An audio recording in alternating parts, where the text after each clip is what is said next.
বাদ দেন আটক করবাই 10 বাদ দেন আটক করবাই 10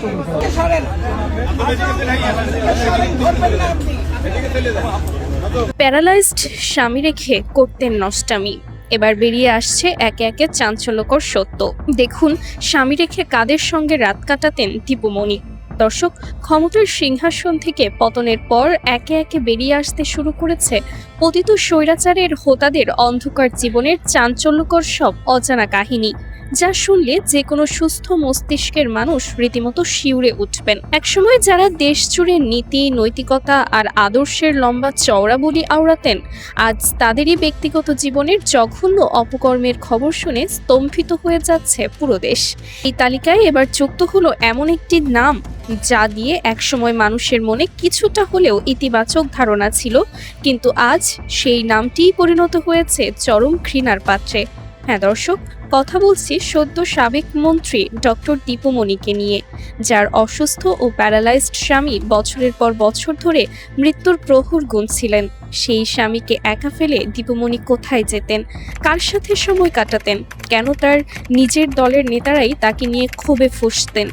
আজ আমরা উন্মোচন করতে যাচ্ছি দীপুমণির ব্যক্তিগত জীবনের সেই সব গোপন অধ্যায়, যা এতদিন ক্ষমতার দাপটে লোকচক্ষুর আড়ালেই রাখা হয়েছিল। সম্প্রতি ডক্টর দীপুমণির স্বামী তৌফিক নওয়াজ মারা গেছেন। এই খবর শোনার পর এক শ্রেণীর সুবিধাভোগী মিডিয়া হঠাৎ করেই দীপুমণির প্রতি সহানুভূতি দেখানোর এক হাস্যকর প্রচেষ্টা শুরু করেছে। তারা বোঝাতে চাইছে দীপুমণি কত বড় স্বামী ভক্ত ছিলেন, কিন্তু যারা ভেতরের খবর রাখেন, যারা সচিবালয়ের অলিন্দে হাঁটাচলা করেন, তারা জানেন এই মায়াকান্নার পেছনের আসল সত্যটা কতটা ভয়ানক। দীর্ঘ কয়েক বছর ধরে তৌফিক নওয়াজ ছিলেন গুরুতর অসুস্থ। প্রায় প্যারালাইজড অবস্থায় তিনি বিছানায় পড়েছিলেন। বছরের পর বছর ধরে তৌফিক নওয়াজ যখন হাসপাতালের বিছানায় শুয়ে যন্ত্রণায় কাতরাচ্ছিলেন, তখন তার স্ত্রী কোথায় ছিলেন? তিনি ছিলেন ক্ষমতার মোহে অন্ধ। স্বামী যখন একটুখানি সেবার জন্য, একটুখানি ভালোবাসার জন্য তীর্থের কাক্ষের মতো অপেক্ষা করতেন, তখন দীপুমণি মেতে থাকতেন ক্ষমতার দম্ভ আর নতুন সম্পর্কের নঙিন নেশায়। এমনকি তিনি যখন ভারতে চিকিৎসার জন্য দীর্ঘ সময় অবস্থান করছিলেন, তখন তার স্ত্রী দীপুমণি তাকে দেখতে পর্যন্ত যাননি। অসুস্থ স্বামীর সেবা করা তো দূরের কথা, তিনি ব্যস্ত ছিলেন এক গোপন খেলায়। পাওয়ার করিডোরে যারা যাতায়াত করেন, তাদের কাছে এটি ওপেন সিক্রেট ছিল যে দীপুমণির সাথে জাতীয় বিশ্ববিদ্যালয়ের এক শীর্ষ কর্মকর্তার অত্যন্ত ঘনিষ্ঠ সম্পর্ক গড়ে উঠেছিল। এই সম্পর্কটি এতটাই গভীর ছিল যে ওই কর্মকর্তা রীতিমতো শিক্ষা মন্ত্রণালয়ের ছায়ামন্ত্রীর ভূমিকায় অবতীর্ণ হয়েছিলেন। আর এই কারণেই শিক্ষা মন্ত্রণালয়ের ভেতরে তৈরি হয়েছিল এক চরম বিশৃঙ্খলা ও ত্রিমুখী স্নায়ুযুদ্ধ। শোনা যায় দীপুমণির এই বিশেষ সম্পর্কের কারণে তৎকালীন শিক্ষা উপমন্ত্রী মহিবুল হাসান চৌধুরী নওফেল পর্যন্ত নিজের দায়িত্ব ঠিকমতো পালন করতে পারতেন না। দীপুমণি এবং ওই কর্মকর্তার দাপটের কাছে রীতিমতো কোণঠাসা হয়ে পড়েছিলেন তিনি। দীপুমণি শুধু নিজের ব্যক্তি জীবনই নয়, এই অবৈধ সম্পর্কের জেরে পুরো শিক্ষা খাতকে রীতিমতো ধ্বংসের দ্বারপ্রান্তে নিয়ে গিয়েছিলেন। সিন্ডিকেট আর দুর্নীতির এক বিশাল সাম্রাজ্য গড়ে তুলেছিলেন তারা দুজন মিলে। এই খবরগুলো কখনোই মূলধারার মিডিয়ায় আসেনি, কারণ দীপুমণির ক্ষমতার দাপট ছিল আকাশচুম্বী। এই ক্ষমতাশালী যুগল শুধু নিজেদের মধ্যেই সীমাবদ্ধ ছিলেন না, তারা শিক্ষা মন্ত্রণালয়, ইউজিসি এবং বিভিন্ন সরকারি বেসরকারি বিশ্ববিদ্যালয়ের ওপর ছড়ি ঘোরাতে শুরু করেন। অফিসিয়াল কাজের বাইরেও তারা একসঙ্গে সময় কাটাতেন। বিনা নোটিসে ওই কর্মকর্তার অফিসে দীপুমণির নিয়মিত যাতায়াত ছিল এক নিত্যদিনের রুটিন। মন্ত্রীর প্রোটোকল ভেঙে তিনি যেখানে সেখানে ঘুরে বেড়াতেন, যা নিয়ে খোদ প্রশাসনের ভেতরেই চরম অসন্তোষ ছিল। আর আজ সেই প্যারালাইজড স্বামী রেখে ক্ষমতার দম্ভে মেতে ওঠা দীপুমণিকে যখন স্বামী ভক্ত হিসেবে দেখানোর চেষ্টা চলছে, তখন সেটি সাধারণ মানুষের কাছে চরম হাস্যকর এবং ভণ্ডামি ছাড়া আর কিছুই মনে হচ্ছে না। দর্শক, আজ দীপুমণি তার স্বামীর মৃত্যুতে 12 ঘন্টার জন্য প্যারোলে মুক্তি পেয়েছেন। তার মেয়েকে কোনো বাধা ছাড়াই মায়ের মুক্তির আবেদন করার জন্য আদালতের বারান্দায় ঘোরার সুযোগ দেওয়া হয়েছে।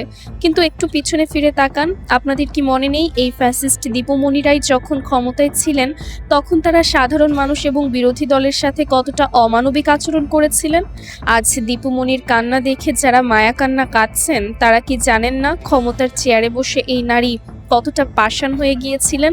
কত মায়ের বুক খালি করা হয়েছিল তাদের ইশারায়? বিএনপি ছাত্রদল ও যুব দলের হাজার হাজার নেতাকর্মী তাদের পিতা মাতার জানাজায় অংশ নিতে পারেননি প্যারোলে মুক্তি না পাওয়ায়। আল্লামা দেলোয়ার হোসেন সাঈদীর মতো বর্ষিয়ান আলেমের জানাজা পর্যন্ত ঢাকায় পড়তে দেওয়া হয়নি। সাঈদী সাহেবের মা এবং ছেলের মৃত্যুতে প্যারোলে মুক্তির জন্য তার পরিবারকে আদালত চত্বরে কতটা ঘুরতে হয়েছিল তা সবার জানা।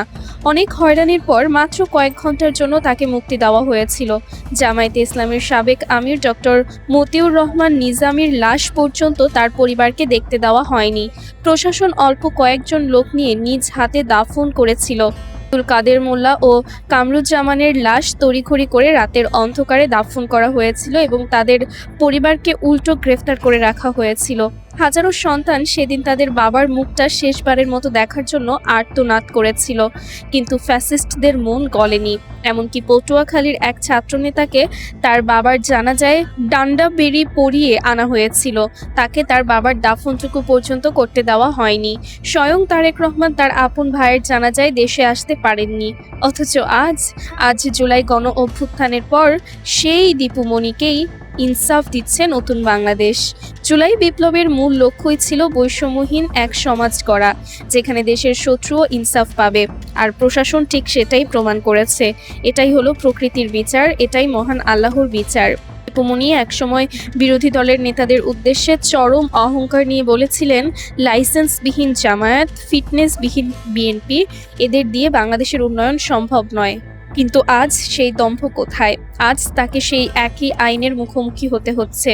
যে আইন তারা নিজেদের সুবিধার জন্য বিরোধী মতকে দমন করার জন্য তৈরি করেছিলেন, আজ যখন তিনি জেলের ভেতর থেকে ফ্রিজিং ভ্যানের সামনে এসে হাউমাউ করে কাঁদছিলেন, তখন হয়তো তার মনে পড়েছিল তার শাসনামলে কত হাজারো মায়ের বুক খালি হয়েছিল। ক্ষমতা, প্রতিপত্তি আর দম্ভ যে চিরস্থায়ী নয়, আজ দীপুমণি তা হাড়ে হাড়ে টের পাচ্ছেন। কোরআনের আয়াত অনুযায়ী দিনগুলো মানুষের মাঝে পালাক্রমে আবর্তিত হয়। আজ যে ক্ষমতায় বসে অহংকার করছে, কাল সে জেলের অন্ধকার প্রকোষ্ঠে বসে কাঁদবে। সুপ্রিয় দর্শক, রাজনৈতিক সমীকরণ যাই হোক না কেন, ব্যক্তিগত জীবনের এই চরম অবক্ষয়, ক্ষমতার অপব্যবহার এবং নৈতিকতার স্থলন আজ দীপুমণিকে ইতিহাসের আস্তাকুড়ে নিক্ষেপ করেছে। আপনারা আজকে এই পুরো ঘটনাটিকে কিভাবে দেখছেন? দীপুমণি তার অসুস্থ স্বামীকে অবহেলা করে যে ক্ষমতার দাপট দেখিয়েছিলেন এবং বিরোধী দলের ওপর যে নিষ্ঠুর নির্যাতন চালিয়েছিলেন, তার জন্য কি তাকে আরও কঠিন শাস্তির মুখোমুখি করে একটি দৃষ্টান্ত তৈরি করা উচিত, নাকি 12 ঘন্টার প্যারোলে মুক্তি দিয়ে সরকার তাদের উদারতার যে পরিচয় দিয়েছে সেটাই সঠিক কাজ ছিল? আপনাদের অত্যন্ত সুচিন্তিত, যুক্তিপূর্ণ এবং মূল্যবান মতামতটি অবশ্যই নিচে কমেন্ট বক্সে লিখে জানাবেন। রাজনৈতিক অঙ্গনের এমন সব অজানা খবর, পর্দার আড়ালের সত্য এবং গভীর বিশ্লেষণমূলক প্রতিবেদন সবার আগে পেতে ভিডিওটি একটি লাইক দিন এবং প্রচুর পরিমাণে শেয়ার করে অন্যকে জানার সুযোগ করে দিন। চ্যানেলটি সাবস্ক্রাইব করে বেল আইকনটি বাজিয়ে রাখুন, যাতে সব শেষ আপডেট সবার আগে আপনার কাছে পৌঁছায়। সম্পূর্ণ সময় জুড়ে অত্যন্ত মনোযোগ দিয়ে আমাদের সাথে থাকার জন্য আপনাদের সবাইকে অসংখ্য ধন্যবাদ। আগামী পর্বে আবারও দেখা হবে নতুন কোনো চাঞ্চল্যকর তথ্য নিয়ে।